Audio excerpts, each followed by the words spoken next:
paciencia en todas estas jornadas de juicio, que han sido bastante extensas. Desde aquí, que tengo una mirada privilegiada, los he visto prestar mucha atención, los he visto comprometidos con el caso, escuchando seriamente cada testigo, mirando cada evidencia, con la responsabilidad que todos, y especialmente yo, esperaba que pudieran tenerlo, y han cumplido con creces su función. Y ahora comienza otra función, la más importante, porque ahora en breve, luego que yo les lea unas instrucciones, ustedes van a abandonar esta sala y van a pasar a deliberar y tomar la decisión que corresponde al caso. Cuando comenzamos este juicio, yo les di algunas instrucciones iniciales, unas reglas legales generales para que puedan ir comprendiendo la prueba a medida que fuera siendo recibida. Dichas instrucciones, recuerden que yo les dije que las tenían que tener presentes tanto en ese momento como ahora. Ahora les daré otras instrucciones que cubrirán varios temas. Considérenlas como un todo. Algunas se van a repetir, van a ver, o se van a profundizar un poco más. No señalen algunas como más importantes y presten menos o ninguna atención a otras. Todas revisten la misma importancia, a menos que yo les diga otra cosa. Primero les voy a explicar sus obligaciones como jurado y les diré las reglas generales de derecho que se aplican a todos los juicios por jurados. Luego los voy a instruir acerca de las reglas específicas de derecho que regulan este caso y la prueba que han escuchado.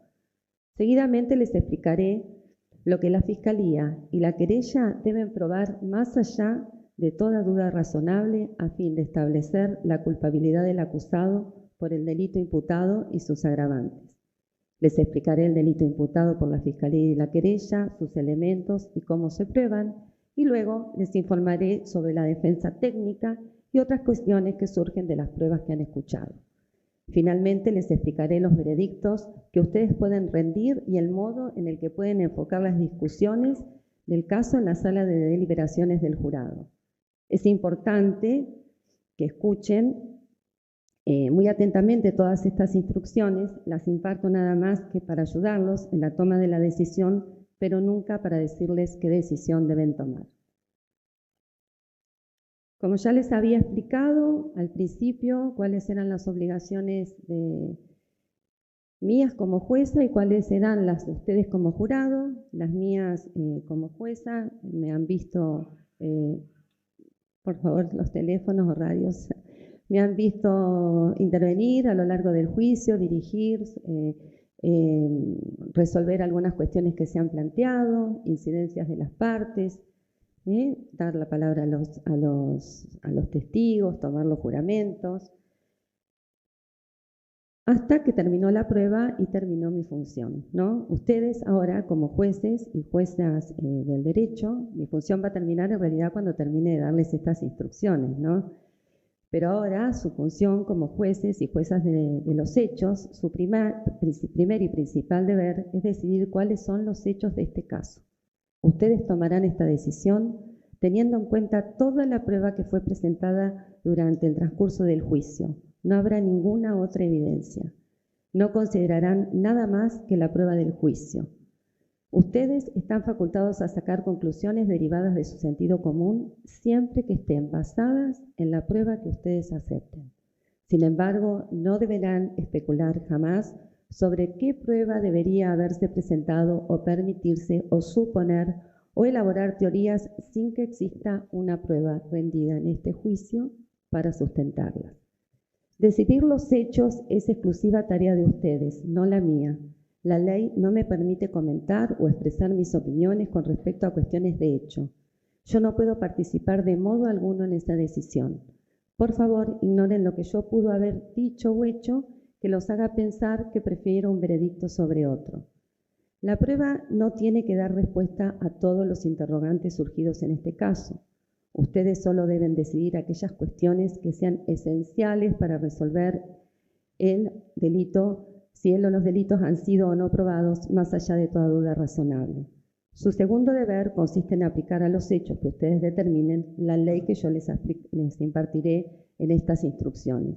Es absolutamente necesario que ustedes comprendan, acepten y apliquen la ley tal cual yo se las doy y no como ustedes piensan que es o como a ustedes les gustaría que fuera. Esto es muy importante porque la justicia requiere que a cada persona, sea juzgada por el mismo delito, la traten de igual modo y le apliquen la misma ley. Si yo cometiera un error de derecho, todavía puede hacerse justicia en este caso. La oficina judicial registra todo lo que yo digo. Recuerden que estas audiencias han sido todas grabadas. El Tribunal de Impugnación puede corregir mis errores, pero no se hará justicia si ustedes aplican la ley de manera errónea. Toda vez que, como ya les expliqué, cuando comenzamos el juicio, sus decisiones son secretas, ustedes no dan razones. Sepan que nada de lo que digan en sus deliberaciones será registrado. La deliberación es secreta, la votación es secreta, y ustedes no deberán dar las razones de su decisión. Entonces ustedes tienen el deber de aplicar la ley que yo les explicaré a los hechos y ustedes determinen para alcanzar el veredicto. Por último, recuerden que el jurado es independiente, soberano e indiscutiblemente responsable por su veredicto, libre de cualquier presión o interferencia, ya sea de las personas que estamos en esta sala o de cualquier otra persona por sus decisiones. Ningún jurado podrá ser jamás castigado o sujeto a penalidad alguna por los veredictos que rindan, a menos que aparezca que lo decidieron corrompidos por la vía del soborno. Criterios para deliberar y dictar veredicto. Improcedencia de información externa. De esto ya también hablamos el otro día.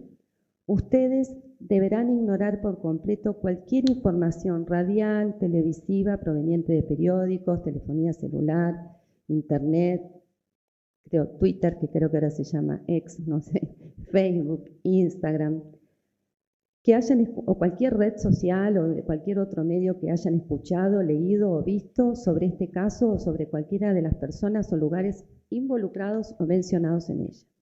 Cualquier otra información externa a la sala de juicio acerca de este caso no constituye prueba. No consulten a terceros ajenos al jurado ni a ninguna otra fuente externa, ni mucho menos posteen fotos, comentarios, mensajes de textos u opiniones por las redes sociales u otras. No sería justo decidir este caso en base a información no presentada o examinada por las partes ante este tribunal y que no forma parte de la prueba en el juicio. Ustedes y no los medios de comunicación o cualquier otra persona son los únicos jueces de los hechos. Irrelevancia del perjuicio o lástima. Ustedes deben considerar la prueba y decidir el caso sin dejarse influenciar por sentimientos de prejuicio, parcialidad, miedo o lástima. No deben dejarse influenciar por la opinión pública. Todos esperamos su valoración imparcial y objetiva de la prueba producida delante de ustedes en este juicio durante todos estos días que estuvimos reunidos. Irrelevancia del castigo. El castigo no tiene nada que ver con la tarea de ustedes, eso también se los expliqué, la cual consiste en determinar si la Fiscalía y la querella han probado la culpabilidad de Pedro Rafael Acuña más allá de toda duda razonable. La pena no tiene lugar en sus deliberaciones o en su decisión, razón por la cual deberán ignorar cualquier manifestación que se haya producido al respecto en este juicio. Si ustedes encontraran al acusado culpable de un delito, es mi tarea y no la de ustedes decidir cuál es la pena apropiada. La tarea del jurado, posibles enfoques. Cuando entren a la sala del jurado para comenzar sus deliberaciones, es muy importante que ninguno de ustedes empiece diciéndole al conjunto que ya tiene una decisión tomada y que no la modificará, a pesar de lo que pueden decir los demás. Como jurados, ustedes tienen la obligación y el deber de hablar entre ustedes, de escucharse el uno al otro, discutan, analicen la prueba, expongan sus propios puntos de vista, si esto es posible. Intenten llegar a un acuerdo unánime, si esto es posible. Cada uno de ustedes debe decidir el caso de manera individual, pero sin embargo deben hacerlo solo después de haber considerado la prueba conjuntamente con los demás jurados, de haber escuchado los puntos de vista de cada jurado y de haber aplicado la ley tal cual yo se las expliqué. Durante sus deliberaciones, no duden en reconsiderar sus propias opiniones. Modifiquen sus puntos de vista si encuentran que están equivocados. No obstante, no abandonen sus honestas convicciones solo porque otros piensen diferentes. No cambien de opinión solo para terminar de una buena vez con el caso y alcanzar un veredicto. Su única responsabilidad es determinar si la Fiscalía o la querella han probado o no la culpabilidad del acusado, más allá de toda duda razonable. Su contribución a la administración de justicia es rindiendo un veredicto justo y correcto. Instrucciones futuras. Al concluir estas instrucciones, los abogados pueden persuadirme sobre algo más que debería haberles manifestado. Pude haber cometido algún error o haber omitido algo. Quizás lo que les dije pudo haber sido anunciado de una forma más clara para facilitar la comprensión. A menos que le diga lo contrario, no consideren que alguna instrucción futura que yo pueda darles tiene mayor o menor importancia de las que ya les dije sobre la ley. Todas las instrucciones sobre el derecho son parte del mismo paquete, sea cual sea el momento en que sean impartidas. Si durante la deliberación surgiera alguna pregunta, por favor escríbanlas y entréguenlas a la oficial de sala, quien permanecerá en la puerta de entrada de la sala de deliberaciones. La oficial de sala me entregará la pregunta, yo las analizaré junto con los abogados. Luego, ustedes serán traídos nuevamente a la sala de juicio. Sus preguntas serán repetidas y yo las contestaré en la medida en que la ley permita. Responderé a sus preguntas a la mayor brevedad posible, pero siempre discutiéndolo previamente con las partes. Les solicitamos formular las preguntas por escrito para que nos sea posible comprender exactamente lo que ustedes desean saber. De ese modo esperemos poder ser más precisos y de utilidad en nuestras respuestas. Recuerden siempre, como muy importante, nunca digan a nadie en las notas que ustedes manden, incluyéndome a mí, cómo están las posturas en el jurado, sea numéricamente o de otra forma, incluyendo la cuestión de la culpabilidad o no culpabilidad del acusado. Solo la pregunta. Requisitos del veredicto. Yo se los voy a decir ahora, pero luego de las instrucciones voy a volver a repetirles para que les quede claro, porque son un poco largas estas instrucciones y quizás se olviden, a pesar de que también les vamos a dar unas copias, ¿no? El veredicto debe ser unánime. Esto es, todos ustedes deberán estar de acuerdo con el mismo veredicto, sea de culpable o de no culpable. Ustedes deben hacer todos los esfuerzos razonables para alcanzar un veredicto unánime. Consúltense los unos a otros, expresen sus puntos de vista, escuchen los de los demás, discutan sus diferencias, con una mente abierta, hagan lo mejor posible para decidir el caso. Todos deben considerar la totalidad de la prueba de manera justa, imparcial y equitativa. Su deber es intentar alcanzar un acuerdo unánime que se ajuste a la opinión individual de cada jurado. Cuando ustedes alcancen un veredicto unánime, el presidente o la presidenta, ya les voy a hablar del jurado, deberán asentarlo en el formulario de veredicto y notificar al oficial de sala. Regresaremos a la sala de juicio para recibirlo y el presidente o la presidenta del jurado leerá los veredictos en corte abierta y delante de todos los presentes. Si ustedes no alcanzan un veredicto unánime en cuanto al hecho, algunas de las agravantes o en el modo en que ha sido presentado por la defensa, me lo informarán por escrito a través de su presidente y luego yo les explicaré el camino a seguir. Principios generales que rigen el proceso penal. Ya hemos hablado de esto, se los vuelvo a reiterar. La presunción de inocencia. La ley establece que toda persona se presume inocente hasta que la Fiscalía y la querella prueben su culpabilidad más allá de toda duda razonable. Es la fiscal y la parte querellante quienes tienen la carga de probar la culpabilidad del acusado. La persona acusada no tiene que acreditar su inocencia, dado que la inocencia la ley la presume. La circunstancia de que la persona se encuentre detenida, recuerden, obedece a una medida de carácter preventivo para asegurar su presencia y la realización de este juicio, de manera alguna debe ser interpretada como evidencia de culpabilidad. Por ello, reitero, toda persona acusada de un delito se presume inocente a menos y hasta que la Fiscalía y la querella prueben su culpabilidad más allá de toda duda razonable. La acusación por la cual Pedro Rafael Acuña está siendo enjuiciado es solo una acusación formal en su contra. Se le informa a la persona acusada del mismo modo que se les informa a ustedes cuál es el delito específico que se le imputa haber cometido. La acusación no constituye prueba y no es prueba de culpabilidad.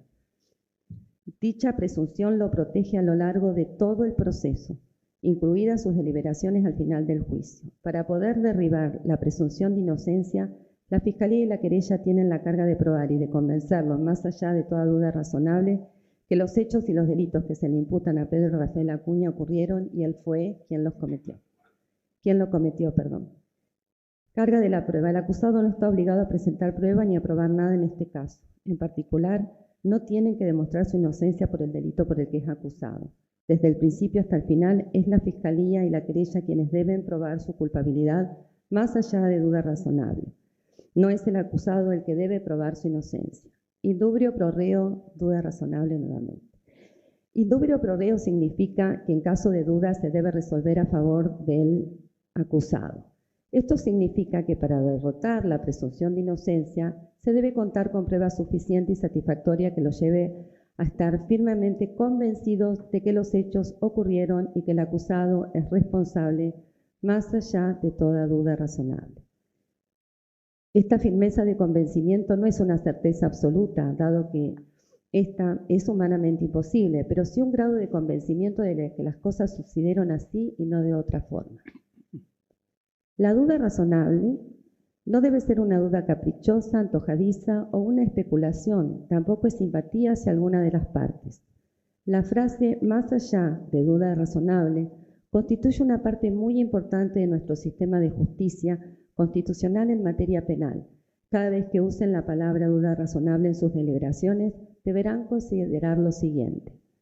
Una duda razonable no es una duda inverosímil, forzada, especulativa o imaginativa. No es una duda basada en lástima, piedad o prejuicio. Es una duda basada en la razón y en el sentido común. Es la duda que surge de una serena, justa e imparcial consideración de toda la prueba admitida en juicio. Es aquella duda que de manera lógica puede surgir de las pruebas, de la debilidad de las pruebas, por contradicción entre las pruebas o por falta de pruebas en apoyo de la acusación.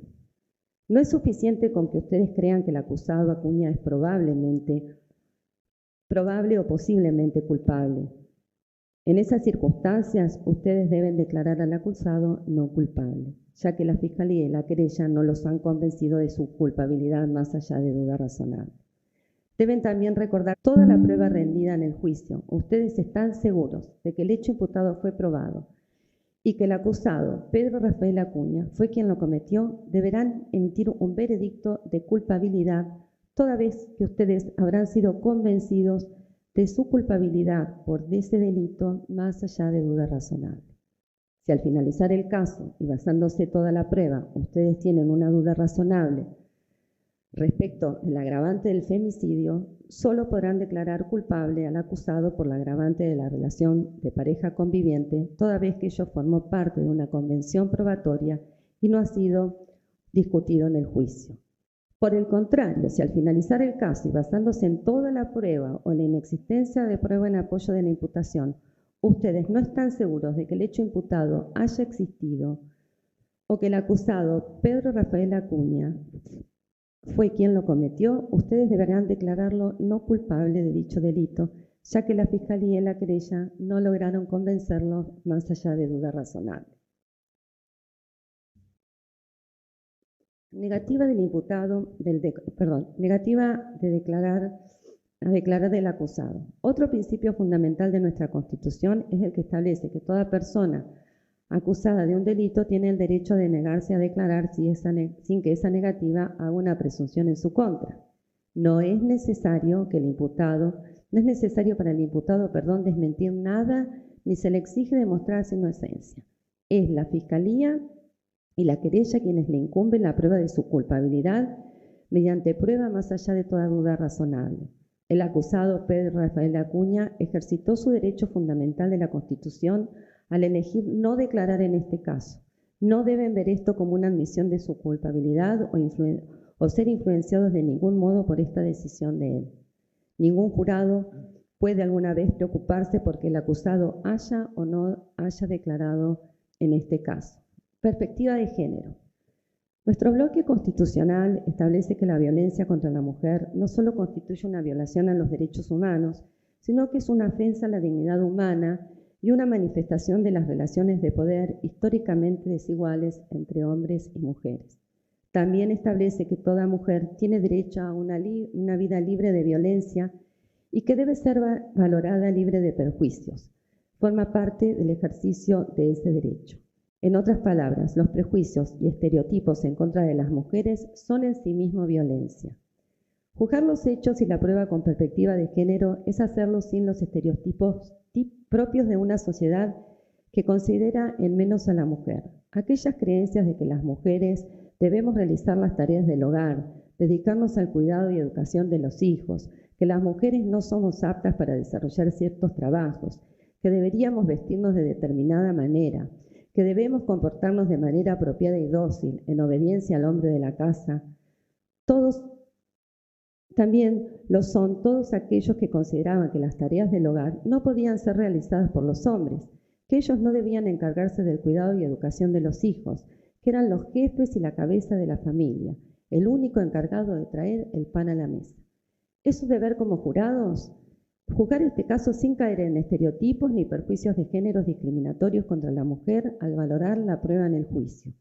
Por esta razón, ustedes van a recibir una serie de instrucciones legales para que puedan juzgar este caso y aplicar la ley sin alterar en lo más mínimo los derechos que amparan al acusado, pero tampoco sin caer en estereotipos ni prejuicios de género discriminatorios contra las mujeres al valorar la prueba del juicio. Se asegura así un juicio justo para el acusado y a la vez se protege la intimidad y libertad de las mujeres.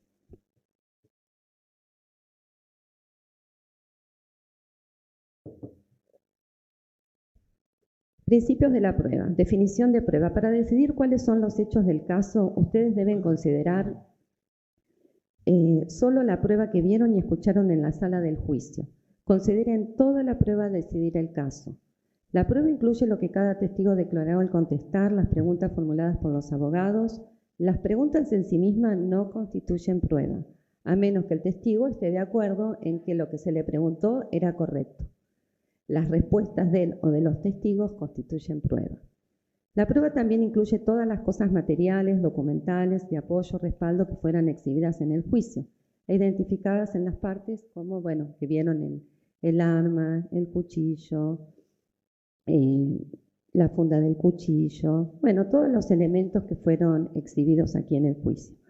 Cuando se retiren a deliberar a la sala del juzgado, dichos objetos irán con ustedes al recinto. Ustedes pueden, pero no tienen la obligación de examinar dicha prueba en la sala, de manera y en qué medida lo hagan van a depender de ustedes y la necesidad que tengan o no de hacerlo. Convenciones probatorias. La prueba también incluye las convenciones de las partes. Recuerden que les dije que las convenciones probatorias se llama a los hechos que las partes acordaron dar por probadas. Son acuerdos entre las partes sobre circunstancias o situaciones de hecho que ya no fueron discutidas en el juicio, sino que se dieron por acreditadas y ustedes las deben tener como válidas. Como les expliqué al comienzo, en este caso, las partes estuvieron de acuerdo en relación a los siguientes hechos. Primero, que Pedro Rafael Acuña, en fecha 30 de octubre del año 2023, entre las 0:30 y las 2:25 horas aproximadamente, se encontraba en el interior de la vivienda que compartía el imputado con quien en vida fuera su pareja, Marisa Galdame, cito en calle Amílcar Regot y Comahue del barrio Islas Malvinas de la ciudad de Allen. Segunda, en las circunstancias de tiempo y lugar antes mencionada, Marisa Galdame, de 30 años, y sus hijos, Adriana Acuña, de 13 años, y Ximena Acuña, de 5 años, se encontraban acostados. La niña con su madre y su padre, el señor Acuña, en la habitación, y el varón en una cama ubicada en la cocina de la vivienda. Que simultáneamente a los hechos que se atribuyen al señor Acuña, los menores, hijos de la pareja, corrieron a la casa de unos vecinos a quienes informaron lo que sucedía y estos llamaron a la policía.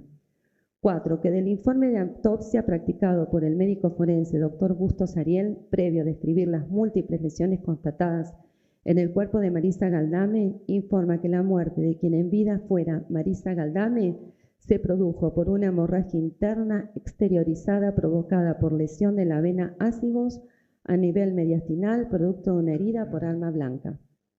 Quinta, que Zahira Ximena Acuña, DNI 56.605.613, nacida en fecha 29 de enero del año 2018, y Adrián Nahuel Acuña, DNI 50.505.508, nacido en fecha 29 de julio del año 2010, son hijos de Pedro Rafael Acuña y de la víctima Marisa Galdame.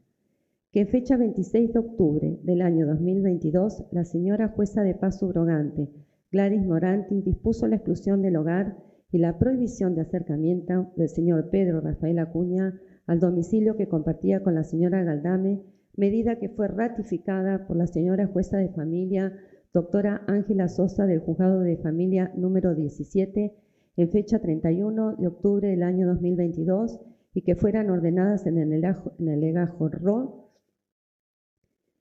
17.189 folio 000 y expediente E segunda 1216 Justicia de Paz 2022, caratulada Galdame Marisa con Acuña Pedro sobre violencia.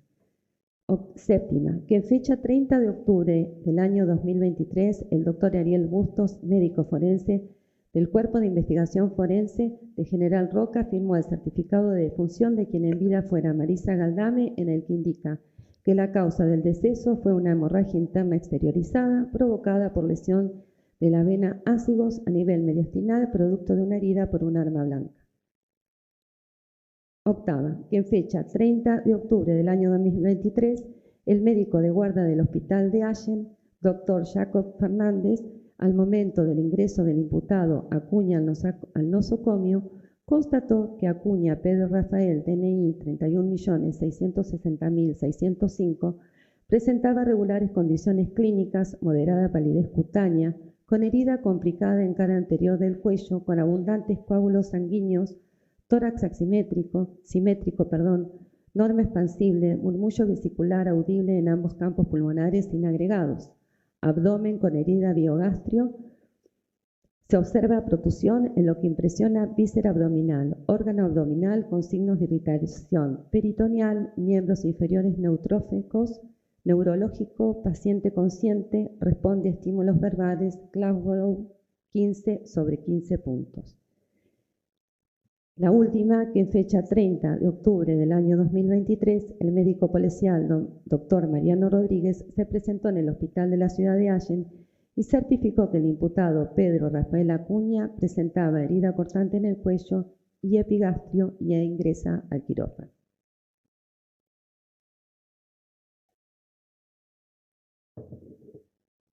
Definición de lo que no es prueba. Según les expliqué antes, hay ciertas cosas que no son prueba. No deben valorarse o basarse en las mismas para decidir este caso. Los alegatos de apertura y de clausura de los abogados no son prueba. Los cargos que la Fiscalía y la querella les expuso y que ustedes escucharon al comienzo de este juicio no son pruebas. Tampoco es prueba nada de lo que los abogados o yo hayamos dicho durante el juicio, incluyendo lo que yo les estoy diciendo ahora. Solo son pruebas lo dicho por los testigos, los peritos y las pruebas exhibidas, más las convenciones probatorias que les he leído.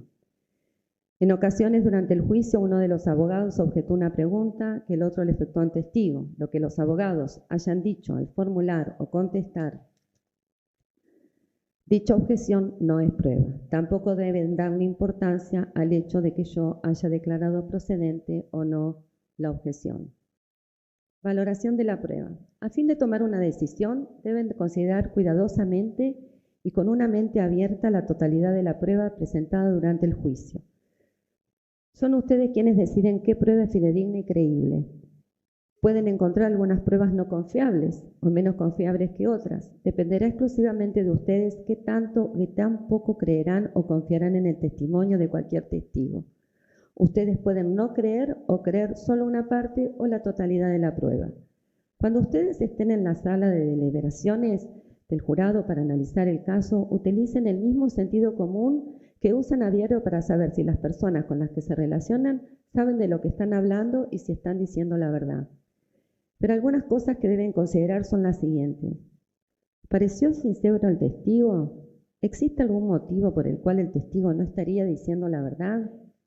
¿Tenía el testigo un interés en el resultado del juicio o tuvo alguna razón para aportar prueba más favorable a una parte que otra? ¿Parecía el testigo capaz de formular observaciones precisas y completas acerca del evento? ¿Tuvo él o ella una buena oportunidad para hacerlo? ¿Cuáles fueron las circunstancias en que realizó la observación? ¿En qué condición se encontraba el testigo? ¿Fue el evento en sí mismo algo inusual o parte de una rutina? ¿Parecía el testigo tener buena memoria? ¿Tiene el testigo alguna razón para recordar las cosas sobre las que testifica? ¿Parecía genuina la incapacidad o dificultad que tuvo el testigo para reconocer los eventos o parecía algo armado como excusa para evitar responder las preguntas? ¿Parecía razonable y consistente el testimonio del testigo mientras declaraba? ¿Era similar o distinto de lo que otros testigos dijeron acerca del mismo evento? ¿Dijo el testigo o hizo algo diferente en una ocasión anterior? ¿Pudo cualquier inconsistencia en el relato del testigo hacer más o menos creíble la parte principal de su testimonio? ¿Esta inconsistencia es sobre algo importante o sobre un detalle menor? ¿Parece ser un error honesto? ¿Es una mentira deliberada? ¿La inconsistencia se debe a que el testigo manifestó algo diferente porque no mencionó algo? ¿Hay alguna explicación? ¿Por qué? ¿Tiene sentido dicha explicación? ¿Cuál fue la actitud del testigo al momento de dar su testimonio? ¿Cómo se veía ante ustedes? No obstante, no se precipiten a las conclusiones basadas enteramente en cómo declaró el testigo. Las apariencias pueden ser engañosas. Dar testimonio en un juicio no es una experiencia común para muchos. Las personas reaccionan y se muestran de manera diferente. Los testigos provienen de distintos ámbitos, tienen diferentes capacidades, valores y experiencias de vida. Simplemente existen demasiadas variables para hacer la actitud del testigo, para hacer que la actitud del testigo al declarar sea único o más importante factor que en la decisión de ustedes. ¿Le han ofrecido al testigo o recibió dinero o tratamiento preferente o cualquier otro beneficio para que testificara como lo hizo? ¿Hubo alguna presión o amenaza usada contra el testigo que afectara a la verdad de su testimonio? Estos son solo algunos de los factores que ustedes podrán tener en cuenta al tomar una decisión en la sala de deliberaciones. Esos factores podrían ayudarlos a decidir qué tanto o qué tan poco le creerán o confiarán en el testimonio de un testigo. Ustedes también pueden evaluar otros factores. Recuerden, un jurado puede creer o descreer toda o una parte del testimonio de cualquier testigo. Al tomar su decisión, no consideren solamente el testimonio de los testigos, también tengan en cuenta el resto de la prueba que se presentaron. Decidan qué tanto o qué tan poco confiarán en ellas, tanto en los testimonios o cualquier admisión para ayudarlos a decidir el caso. Cuando hablo de testigos hombres y testigos mujeres, porque si no pareciera que estoy hablando solamente de los hombres que han declarado, ¿no? Cantidad de testigos. El valor de la prueba no depende del número de testigos. Un solo testigo que merezca credibilidad puede probar el hecho, si sus dichos están apoyados en otras pruebas. ¿Qué tanto o qué tan poco confiarán en el testimonio de los testigos? No depende necesariamente del número de testigos que testifiquen, sea a favor o en contra de cada parte. Su deber es... ¿Está bien? ¿Sí? Su deber es considerar la totalidad de la prueba. Ustedes pueden considerar un testimonio de unos pocos testigos es más confiable que la prueba aportada por un número mayor de testigos. Ustedes son los que deben decidir en este aspecto. La tarea de ustedes es considerar cuidadosamente el testimonio de cada testigo. Decidan qué tanto o qué tan poco le van a creer acerca de lo que dijo. No decidan el caso simplemente contando la cantidad de testigos. Prueba presentada por la defensa. Si ustedes creen que por la prueba presentada por la defensa, que el imputado, si ustedes creen por la prueba presentada por el imputado o su defensa que no existió el delito o que él no lo cometió, deben declararlo no culpable. Aun cuando no creyeran en la prueba a favor de Pedro y Rafael Acuña, Si la misma los deja con una duda razonable sobre su culpabilidad, ustedes deben declararlo no culpable. Aun cuando la prueba a favor de Pedro Rafael Acuña no los dejara con una duda razonable con respecto a su culpabilidad o algún elemento esencial del delito, solo podrán condenarlo si el resto de la evidencia que ustedes acepten prueba su culpabilidad más allá de duda razonable.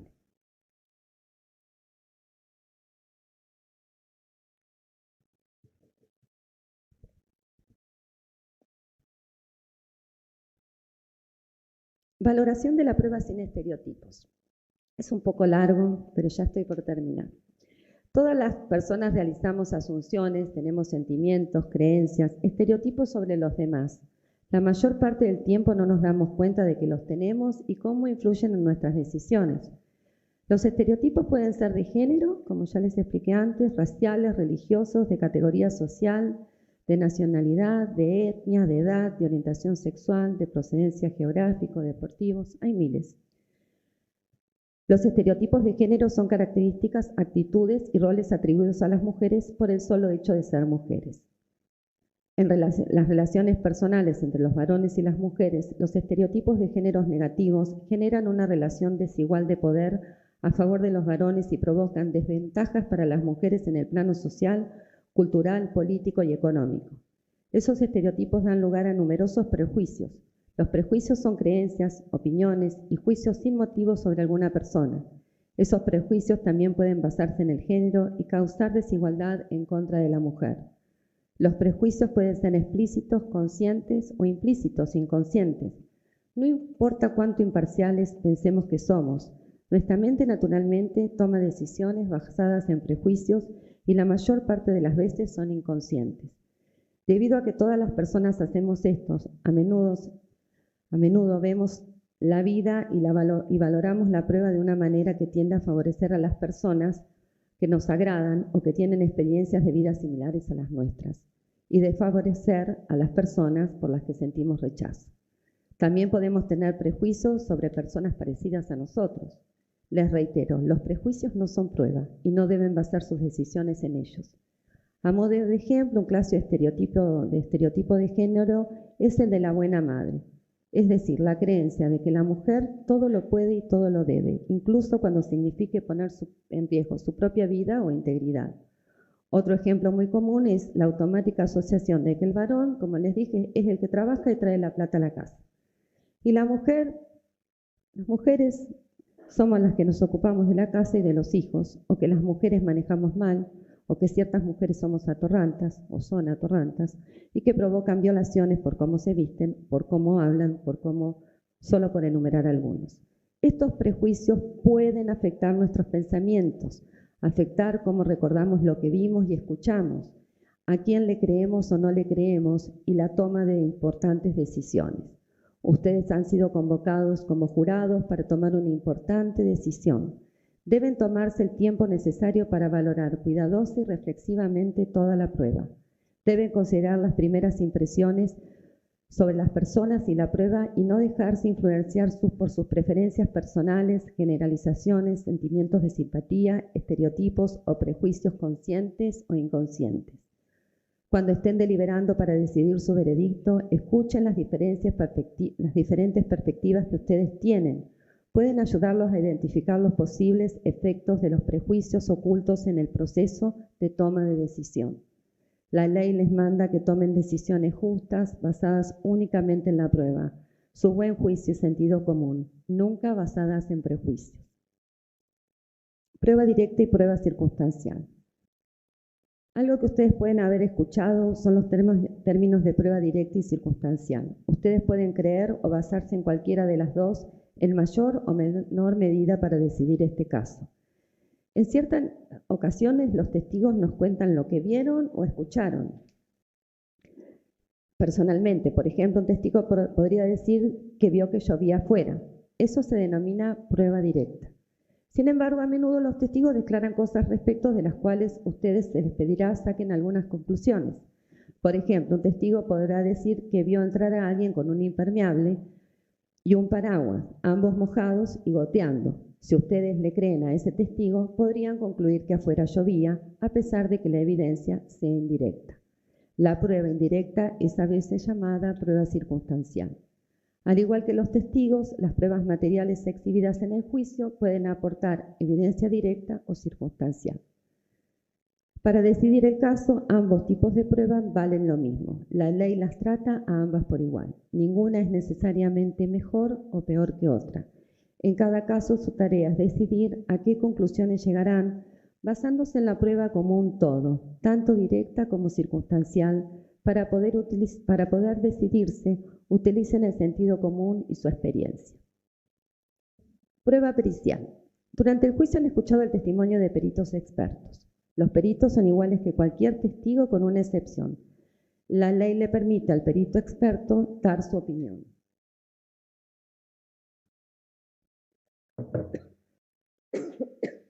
Lo que no me tenía que pasar. Perdón. El perito da su opinión en un campo donde él demostró poseer conocimientos y una especializada destreza. Sin embargo, la opinión de un experto solo es confiable si fue vertida sobre un asunto en el que ustedes crean que él o ella sean expertos. Tal como los instruí, ustedes son los únicos jueces de la credibilidad de cada testigo y del peso que debe dársele al testimonio de cada uno. Al hacer esta determinación sobre el testimonio del perito experto y sumado al otro test de credibilidad que les dije respecto de los testigos comunes, ustedes deben valorar y sopesar lo siguiente: el entrenamiento del perito, su experiencia y sus títulos o falta de ambos, las razones, si es que fueron dadas para cada opinión, si la opinión es apoyada por hechos que ustedes encuentran en la evidencia, si la opinión es razonable, si es consistente con el resto de la evidencia creíble del caso. Pueden tomar en cuenta la opinión del experto, mas ella no es vinculante para ustedes. En otras palabras, no se les exige que acepten la opinión de un experto al costo de excluir los hechos y las circunstancias revelados por otros testimonios o pruebas. Como todos los demás testigos, ustedes pueden creer o descreer todo o una parte del testimonio del perito experto. Prueba material. En el transcurso de este juicio se han exhibido diferentes tipos de pruebas materiales como documentos, objetos, fotografías, vestimentas, etc., para ilustrar y explicar el testimonio de algún perito o testigo. Las mismas forman parte de la evidencia, ustedes pueden basarse en ellas como cualquier otra prueba, en mayor o menor medida en que las consideren procedentes cuando se decidan el caso. Las pruebas materiales entran con ustedes a la sala del jurado. Ustedes podrán, aunque no tienen la obligación de hacerlo, como ya les dije, examinarlas. De ustedes depende si quieren hacerlo y en qué medida. Las pruebas materiales exhibidas son solo una parte de la evidencia, considérenla junto con el resto de la prueba y exactamente del mismo modo. Motivo. El motivo es la razón por la cual alguien hace algo. No es uno de los elementos esenciales que los acusadores deben probar. Es solo una parte de la prueba, una de las tantas que ustedes pueden valorar para determinar si el acusado es culpable o no.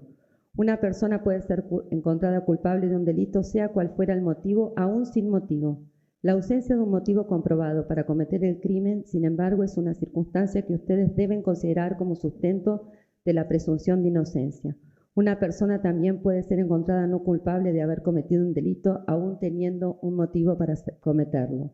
Al decir este caso, dependerán ustedes determinar si el acusado tenía o no motivo para cometer el delito y qué tanto o qué tan poco basarán en dicha circunstancia para rendir su veredicto. Esta es una parte. Voy a tomar un poco de agua.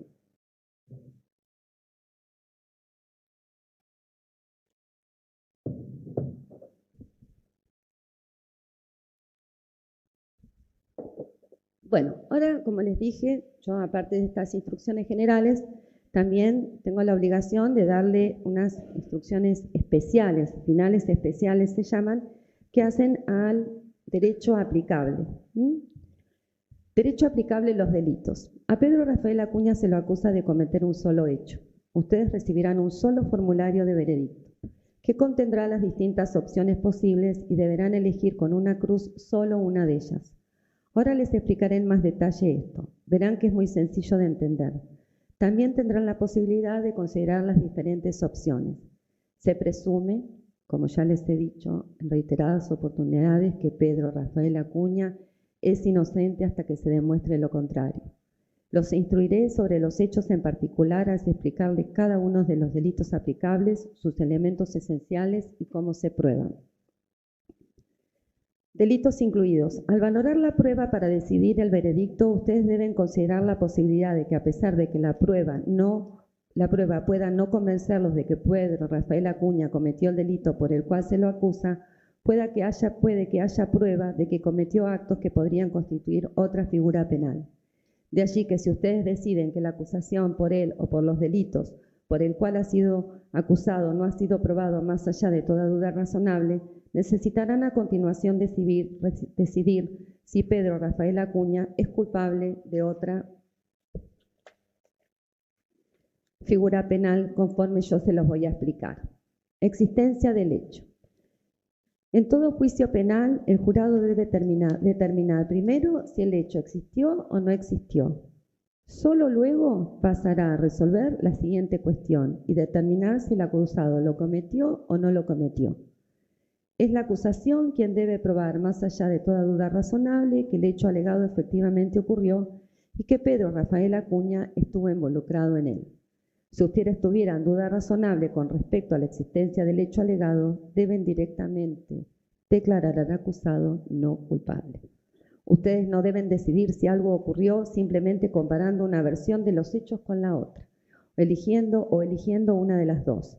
Deben considerar, les reitero, la totalidad de la prueba y decidir si han quedado convencidos, más allá de duda razonable, de que el hecho que constituye la base del delito imputado realmente ocurrió.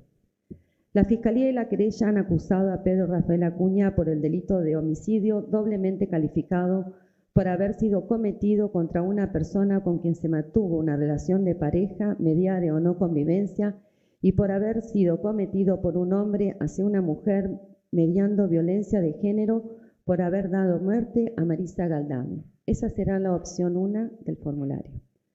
Los acusadores han decidido imputarle a Pedro Rafael Acuña estas dos agravantes, las cuales les voy a explicar. También les explicaré a ustedes que pueden considerar probada, más allá de toda duda razonable, las dos agravantes o una sola en el modo en que ya les voy a explicar. La opción 2 es la de homicidio calificado por haber sido cometido contra una persona con quien mantuvo o hubiera mantenido una relación de pareja, mediare o no convivencia por haber dado muerte a Marisa Galdame. La opción 3 es la de homicidio por haberse encontrado Pedro Rafael Acuña en un estado de emoción violenta que las circunstancias le fueron excusables, si es que ustedes consideran que el delito principal debe atenuarse de acuerdo a cómo los instruiré. Y la opción 4 es que si ustedes consideran que la acusación no probó más allá de toda duda razonable que Pedro Rafael Acuña haya causado la muerte de Marisa Galdame, deberán declararlo no culpable. Ustedes deben tomar una decisión basándose solo en la prueba relacionada con este hecho y en los principios generales que yo les dije que les diré que deben aplicar a su decisión sobre este hecho. No deben usar la prueba que se relacione con un solo hecho al tomar la decisión sobre cualquiera de los demás hechos. Les explicaré cada uno de ellos en detalle y cómo se prueban. Opción 1. Les dije que era homicidio, doblemente calificado por haber sido cometido contra una persona con quien se mantuvo o hubiere mantenido una relación de pareja, mediare o no convivencia, y por haber sido cometido por un hombre hacia una mujer, mediando violencia de género o también llamado femicidio. En este caso, los acusadores imputan a Acuña que intencionalmente mató a Marisa Galdame, con quien mantenía un vínculo de pareja por ser mujer y en un contexto de violencia de género. De acuerdo a la ley penal argentina, existe homicidio simple en el artículo 79 del Código Penal cuando una persona mata a otra con conocimiento y voluntad de producir la muerte. Nuestra ley no exige que se acredite además una motivación especial. Además, la ley agrava el homicidio en los siguientes casos: cuando se mata a una persona con la que se mantuvo o mantiene una relación de pareja, mediare o no convivencia, en el artículo 80, inciso primero del Código Penal, y se agrava el homicidio en razón del vínculo existente entre el autor y la víctima. El autor debe saber que con su acción está dando muerte a quien ha sido o es su pareja, sin importar si convivieron o no. Pareja es la persona con la que se mantiene una relación afectiva, pública, notoria, estable y con cierto grado de permanencia. Cuando se comete, y esa es la primera agravante, y la segunda agravante es cuando se comete contra una mujer en un contexto de violencia de género, femicidio. No toda muerte de una mujer por un hombre configura femicidio. Es necesario que exista violencia de género. Según la ley argentina, la violencia de género comprende cualquier acción o conducta física o psicológica de uno o más hombres contra una mujer basada en una relación desigual de poder que le cause la muerte, daño o sufrimiento físico, sexual, psicológico, tanto en el ámbito público como privado, que tenga lugar dentro de la familia o en cualquier relación interpersonal, ya sea que el agresor comparta o haya compartido el mismo domicilio que la mujer.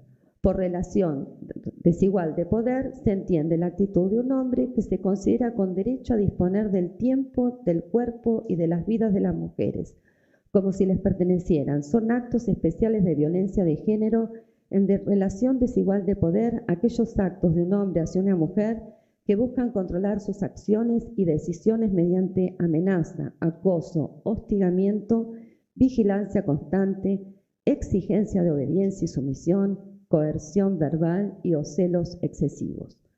Relación de pareja. Significa la relación entre cónyuges, excónyuges, las personas que conviven o han convivido, las que sostienen o han sostenido una relación de pareja, mediaria o no convivencia. Pero ahora les voy a explicar lo que significa contexto de violencia de género. Para nuestra ley, para poder aplicar o no el delito imputado, un contexto de violencia de género se caracteriza por la ocurrencia de actos o omisiones que constituyen violencia de un hombre contra la mujer por su condición de mujer. Son aquellos que se basan en una relación desigual de poder y que afectan la vida de la mujer, su libertad, su dignidad, su integridad física, psicológica, sexual, económica, patrimonial, como también su seguridad personal. La relación desigual de poder entre el varón y la mujer se presenta como un contexto de dominación del varón sobre la mujer, de anulación de su poder de decisión, de su autonomía, como persona o como manifestación de control general sobre ella. La violencia contra la mujer puede ser física, psicológica, verbal, económica, puede probarse por cualquiera de los medios de prueba que les he explicado. Es responsabilidad de la Fiscalía y de la querella probarlos más allá de toda duda razonable. No es un requisito que los hechos hayan sido denunciados ante las autoridades ni que hayan sido dictadas resoluciones judiciales en contra de la persona imputada. Hay varios factores que pueden determinar la existencia de un contexto de vulnerabilidad de la mujer, es decir, que la ponen en riesgo y o peligro de sufrir un mayor grado de violencia y de violaciones a sus derechos. La existencia o no de ese contexto de violencia de género o de vulnerabilidad de las mujeres es una cuestión de hecho a ser determinada por el jurado a través de la prueba, más allá de toda duda razonable, y que fuera presentada por la Fiscalía y la querella. Este delito de homicidio doblemente calificado por haber sido cometido contra una persona con quien se mantuvo o hubiese mantenido una relación de pareja, mediaria o no convivencia y por haber sido cometido por un hombre hacia una mujer, requieren que se demuestre estos 5 puntos más allá de toda duda razonable.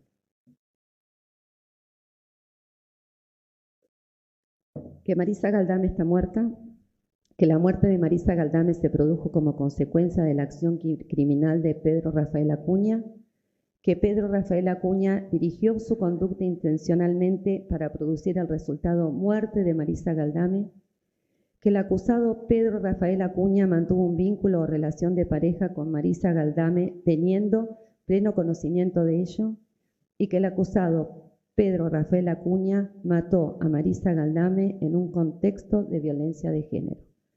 La cuestión de la intención de matar es una cuestión de hecho a ser exclusivamente determinada por ustedes a través de la prueba. Pueden llegar a sus propias conclusiones sobre la existencia o ausencia de la intención de matar.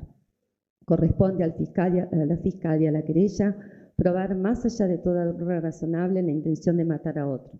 Como la intención es un estado mental, la acusación no está obligada a establecerlo con prueba directa. Se les permite a ustedes inferir o deducir la intención de matar a otro de la prueba presentada sobre actos y eventos que le provocaron la muerte, es decir, los actos y circunstancias que rodearon la muerte de la víctima, que permitan inferir racionalmente la existencia o la ausencia de una intención de matarla. Será suficiente prueba de la intención de matar a otro si las circunstancias del homicidio y la conducta del acusado lo convencen más allá de toda duda razonable de la existencia de la intención de matar de Acuña a Marisa Galdame al momento del asesinato, pero deberán además estar convencidos más allá de toda duda razonable de la relación de pareja de Pedro Rafael Acuña y Marisa Galdame y que ello ocurrió en un contexto de violencia de género. Esa es la opción 1, con las dos agravantes. La opción 2 es el homicidio por haber sido cometido contra una persona con quien se mantuvo o hubiese mantenido una relación de pareja, mediaria o no convivencia. Si ustedes están convencidos de que la acusación ha probado más allá de toda duda razonable que el acusado cometió este delito, pero no ha probado más allá de toda duda razonable que haya sido cometido en un contexto de violencia de género, deberán colocar la cruz en la línea situada en la opción 2. Después pensé que lo estaban poniendo al formulario. Este delito de homicidio calificado ha sido cometido contra una persona con quien se mantuvo o hubiera mantenido una relación de pareja, mediare o no convivencia, requieren que se demuestren estos 4 puntos más allá de toda duda razonable: que Marisa Galdame está muerta, que la muerte de Marisa Galdame se produjo como consecuencia de la acción criminal de Pedro Rafael Acuña, que Pedro Rafael Acuña dirigió su conducta intencionalmente para producir el resultado muerte de Marisa Galdame y que el acusado, Pedro Rafael Acuña, mantuvo un vínculo o relación de pareja con Marisa Galdame teniendo pleno conocimiento de ello. Esta agravante de la relación de pareja ya fue debidamente explicada en la opción número 1, a la que deberán remitirse. Opción 3. Homicidio en estado de emoción violenta. En este caso, la defensa alega que el acusado dio muerte a un ser humano encontrándose en un estado de emoción violenta que las circunstancias le hicieran excusable. Emoción violenta se refiere a una reacción violenta y reflexiva, pasional, repentina e inmediata, causada por una provocación adecuada que tiene la consecuencia de que una persona prudente y razonable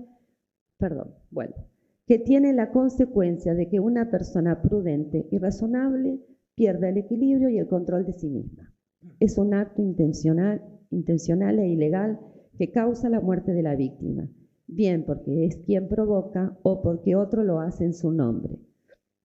Hay emoción violenta que las circunstancias hicieran excusables cuando el acusado dio muerte intencionalmente a un ser humano y estaba sujeto a una provocación suficiente para causar que perdiera el equilibrio emocional. Al momento de alcanzar la muerte, el acusado estaba en un estado irreflexivo y fuera de sí. Para tener por probado el delito de homicidio en estado de emoción violenta, se debe probar más allá de duda razonable los siguientes 4 elementos: que Marisa Galdame está muerta, que la muerte de Marisa Galdame se produjo como consecuencia de la acción criminal del imputado Pedro Rafael Acuña, que Pedro Rafael Acuña mató a Marisa Galdame con intención y que el imputado Pedro Rafael Acuña se encontraba en un estado de emoción violenta y que las circunstancias lo hicieran excusable. Esa es la opción número 3. La opción número 4 es que si ustedes consideran que la acusación no probó más allá de toda duda razonable que Pedro Rafael Acuña haya causado la muerte de Marisa Galdame, deberán declararlo no culpable.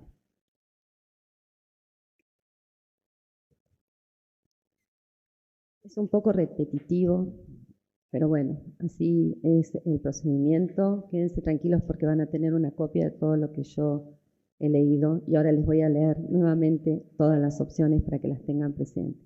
La opción 1 es: si después de analizar cuidadosamente toda la prueba presentada y admitida y de conformidad con las instrucciones que les he impartido, ustedes están convencidos de que la acusación ha probado más allá de toda duda razonable que el acusado cometió el hecho que se le imputa, deberán dictar un veredicto de culpabilidad por el delito de homicidio doblemente calificado por haber sido cometido contra una persona con quien mantuvo o hubiera mantenido una relación de pareja, mediaria o no convivencia, y por haber sido cometido por un hombre hacia una mujer mediando violencia de género, femicidio, colocando una cruz en la línea situada en la opción 1. Todavía no. Opción 2. Si ustedes están convencidos de que la acusación ha probado, más allá de toda duda razonable, que el acusado cometió el delito de homicidio calificado por haber sido cometido contra una persona con quien se mantuvo o hubiera mantenido una relación de pareja, mediaria o no convivencia, ¿sí?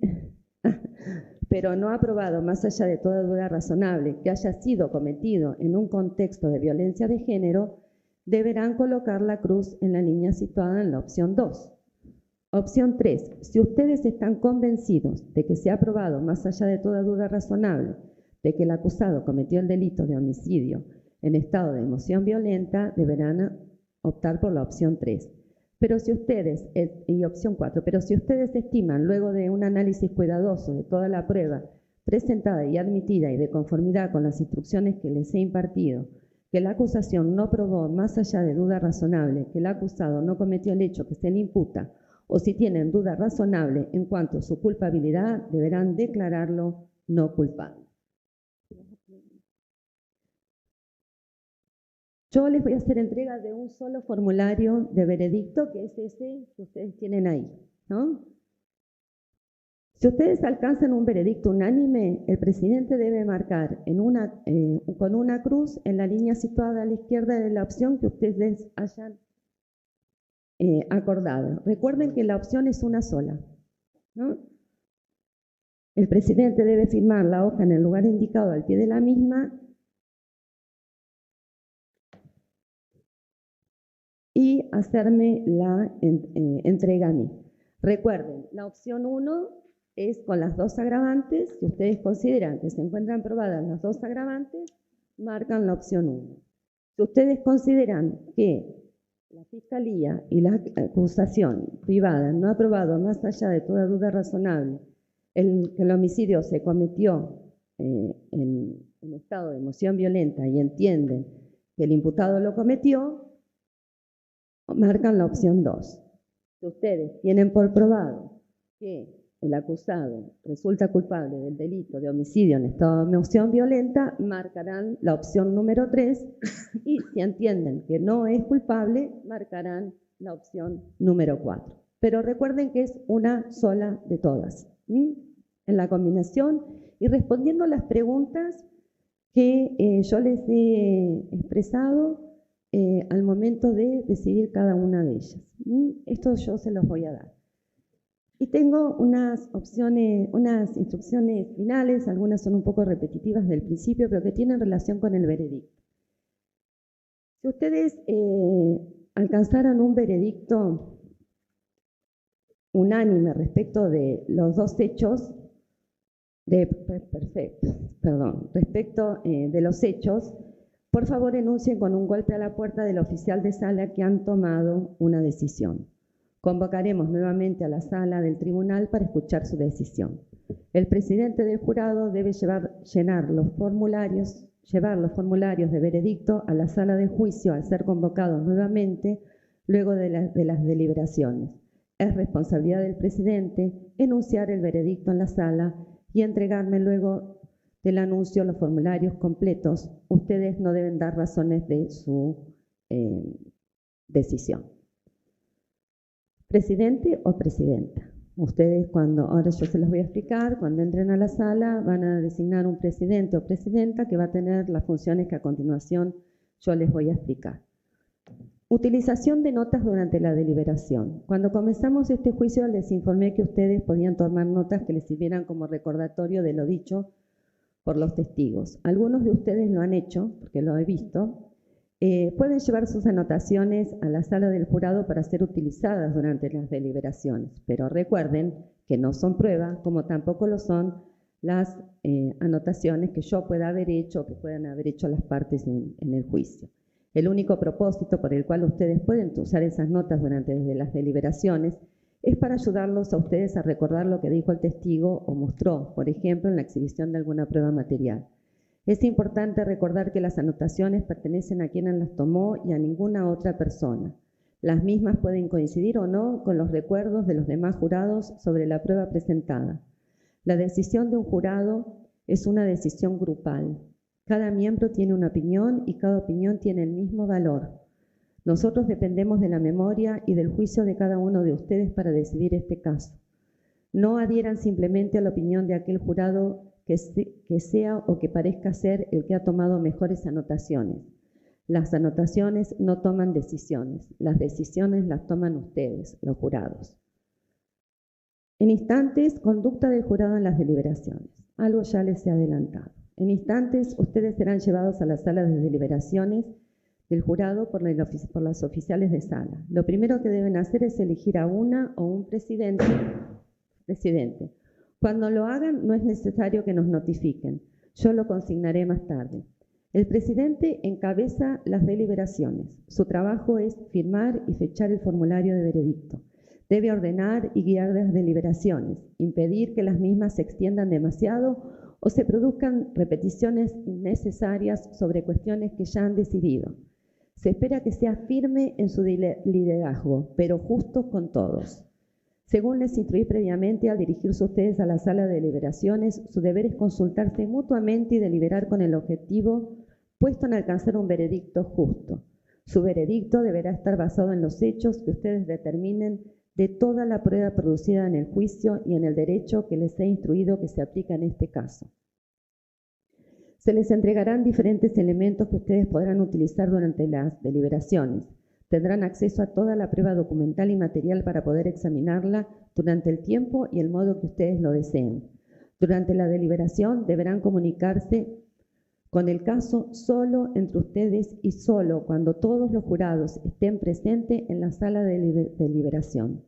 No empiecen a deliberar hasta que no hayan recibido el sobre con los formularios de veredicto y hasta que no estén los 12 de ustedes reunidos en el recinto. No deben comunicarse con ninguna persona fuera de los jurados, sobre este caso, Hasta que alcancen el veredicto no deben hablar de este caso en persona o a través del teléfono o comunicación escrita o electrónica de ningún tipo, redes sociales, etc. No contacten a nadie para asistirlos en sus deliberaciones ni posteen ningún tipo de comentario, foto, mensajes por las redes sociales. Estas reglas de comunicación regirán hasta que los dispense al final del caso. Si toman conocimiento de cualquier violación a estas instrucciones o de cualquier otra instrucción que les haya dado en este caso, me lo harán saber por nota que le darán al oficial de sala. Si ustedes conducen sus deliberaciones con calma y serenamente, exponiendo cada uno su punto de vista y escuchando cuidadosamente lo que los demás tengan para decir, serán capaces de pronunciar un veredicto justo y correcto. No hay un tiempo mínimo de deliberación. Ustedes lo harán de manera continua y secreta durante lo que consideren necesario para adoptar una decisión.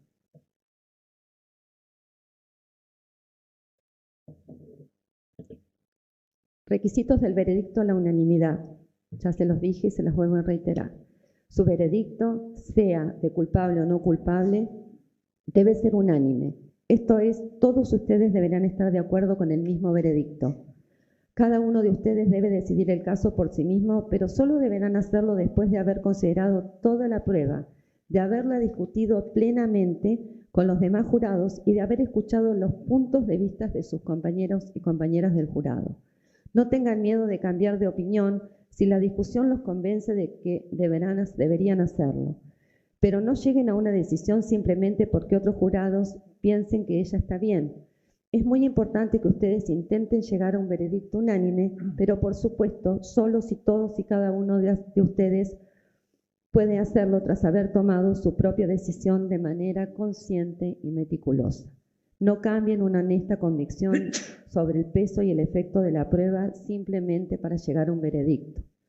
Preguntas durante la deliberación. Esto también se los dije, si durante la deliberación, algún punto de estas instrucciones no estuviese claro para ustedes, estaré dispuesta a contestar sus preguntas. Si tuvieran alguna pregunta, el presidente deberá escribirla, colocarla dentro de un sobresellado y entregárselo al oficial de sala. Ningún miembro del jurado debe jamás intentar comunicarse conmigo, excepto por escrito. Yo responderé al jurado en lo relativo a la consulta por escrito o aquí oralmente.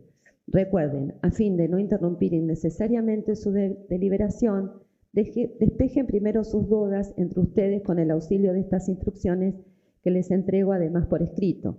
Una vez recibida la pregunta, analizaré la respuesta a ella, como les dije, con los abogados sin que ustedes estén presentes. Esto puede tomar algún tiempo, por lo cual ustedes continuarán deliberando.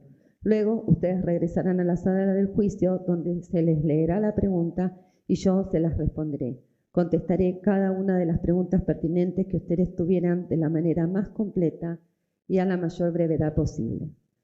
Recuerden también, jamás le digan a nadie en las notas que ustedes manden, incluyéndome a mí, cómo están las posturas en el jurado, sea numéricamente o de otra forma, incluyendo la cuestión de la culpabilidad del acusado.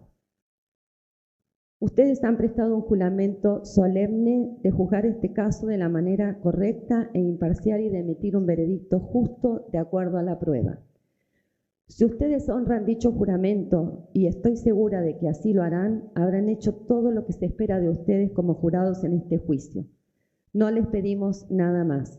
Tenemos derecho y no esperamos de ustedes nada menos. ¿Qué hacer si no alcanzan la unanimidad? Y ya termino.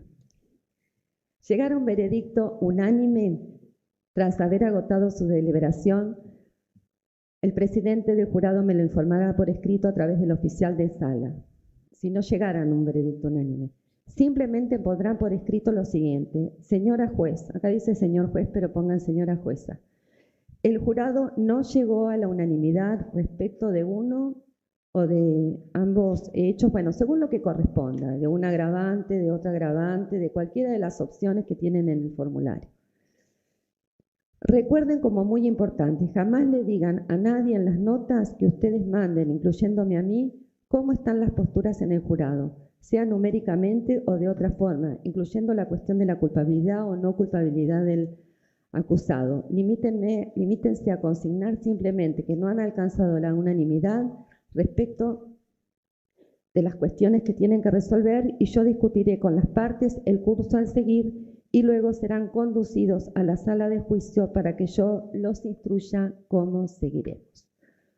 Bueno, estas son las instrucciones, son largas, yo sé que son largas, es así el procedimiento, así que bueno, como les conté el día lunes, ustedes han sido designados jurados, pero 4 de ustedes son 2 varones y 2 mujeres, son jurados suplentes y no van a participar de la deliberación, sino que van a ser conducidos a la oficina judicial y solo en caso de ser necesaria su presencia van a ser citados a la sala de deliberación.